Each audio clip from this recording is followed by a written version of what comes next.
Hola a todos, gente. El día de hoy les traigo una nueva teoría que algunos de ustedes me han pedido. Si bien, de seguro ya vieron de qué trata en el título, aclaro que esta teoría es si Goku no moría con Raditz. No sé cuántas partes tendrá esta teoría, pero en el caso de tener bastante aceptación y alcanzar los 500 likes, veré si la continúo.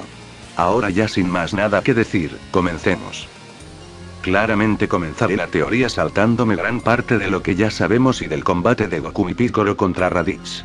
Para ello, nos situaremos justo cuando Goku, quien había agarrado a Raditz por las espaldas, es atravesado por el macanco sapo de Piccolo. Goku, quien había sido impactado por el ataque junto a su hermano, en esta línea temporal sobreviviría a diferencia de Raditz, debido a que gran parte del ataque se contrarrestuvo con Raditz, provocando que Goku sufriera mucho menos daño. Goku, malherido, podría aguantar hasta la llegada de Krillin y los demás, también pudiendo escuchar la advertencia de Raditz sobre los demás Saiyajines que se dirigían a la Tierra.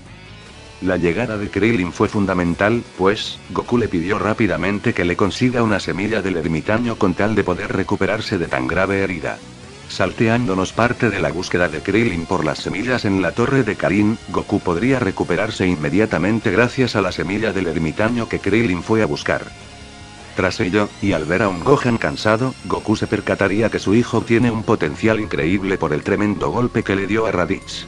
Debido a que Goku no estaba muerto y sabía sobre la pronta llegada de los demás Saiyajines, le diría a Piccolo de dejar, nuevamente, su combate hasta tiempo indeterminado y procurar entrenar para detener a la gran amenaza que eran Vegeta y Nappa. Goku, debido a que no conocía otro lugar para entrenar exceptuando el templo de Kamisama, le preguntaría a Bulma, quien se encontraba ahí, si ella podía crear una nave o área en la cual poder entrenar. Bulma le diría que es posible, sin embargo, podría tardarse un tiempo pero no más que lo planificado para la llegada de los Saiyajines a la Tierra. Goku, entusiasmado, le diría que la construya lo más rápido posible, mientras tanto, él y Gohan tendrán un entrenamiento normal. Si bien, Gohan no estaba tan entusiasmado por entrenar, sentiría la necesidad para poder proteger a sus seres queridos y volverse más fuerte, además de que aquí entrenaría con Goku, no con Piccolo. Sería cuestión de tiempo para que Bulma construyera la máquina de gravedad donde entrenarían Goku y Gohan. Mientras, los demás guerreros Z entrenarían con Kamisama y Piccolo decidiría entrenar en solitario.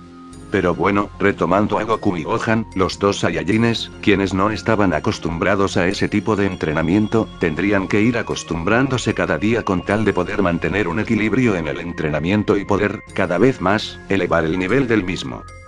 Tanto entrenamiento bajo grandes gravedades provocó un gran aumento de poder en Goku y Gohan, sin embargo, el Saiyajin carecería de técnicas como la Genkidama o el Kaioken.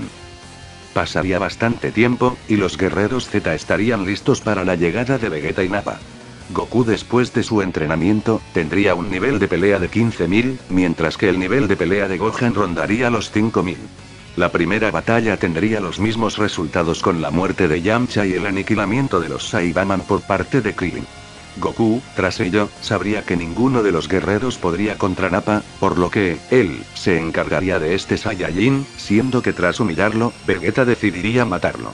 Luego, Goku, lucharía contra Vegeta, con el cual, tendría una diferencia mínima de poder, pero esa poca diferencia por parte de Vegeta, lograría que este pudiese ir ganándole a Goku.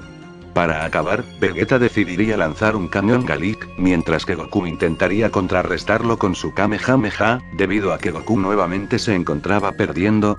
Chaos, Piccolo, Krillin y Gohan decidirían atacar en simultáneo contra Vegeta, provocando que el príncipe Saiyajin se desequilibrara y reciba todos esos ataques en uno, provocando grandes heridas que lo dejarían tirado en el suelo.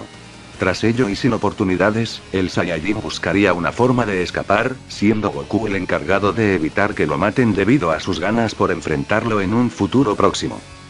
Pero hasta acá llegó la teoría.